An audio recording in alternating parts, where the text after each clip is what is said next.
Now we can give a type checking rule for if then else.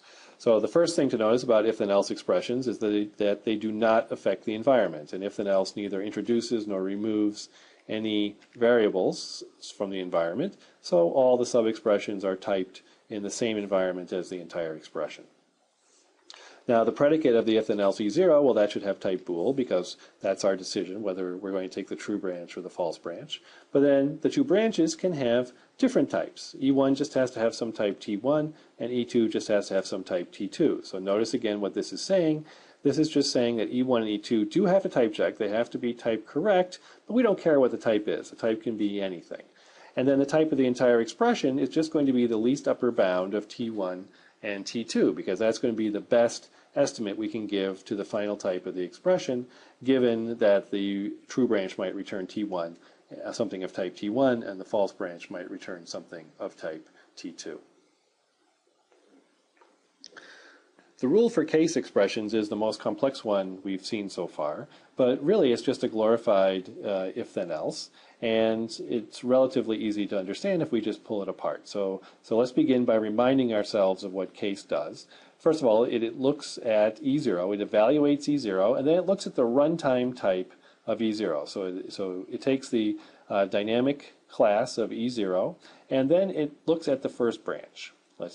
And what is it going to do? It's going to compare the type of E0 at runtime to the type T1.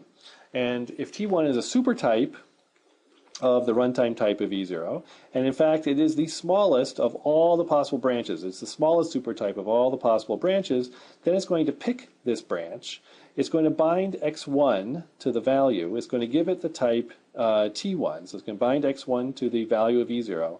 It's going to retype it as type T1, and then it's going to evaluate E1. So you can see in what sense it's a glorified if-then-else. We're just picking the best matching branch, the one whose type, declared type, most closely matches the runtime type of E0, and then we're going to execute that branch with the variable that's named in that branch bound to the type of E0. So let's see how the typing works out. So first we type check E0 and we get some type T0.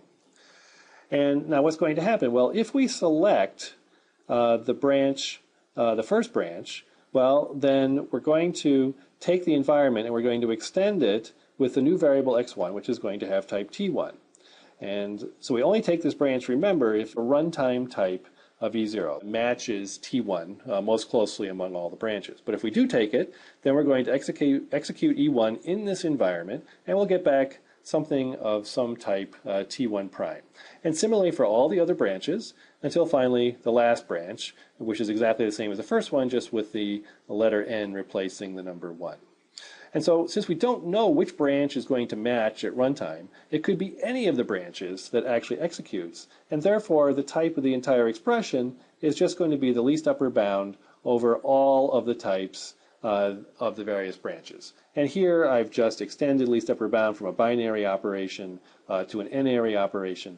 That should be clear enough. We're just going to take the least upper bound over all of these types.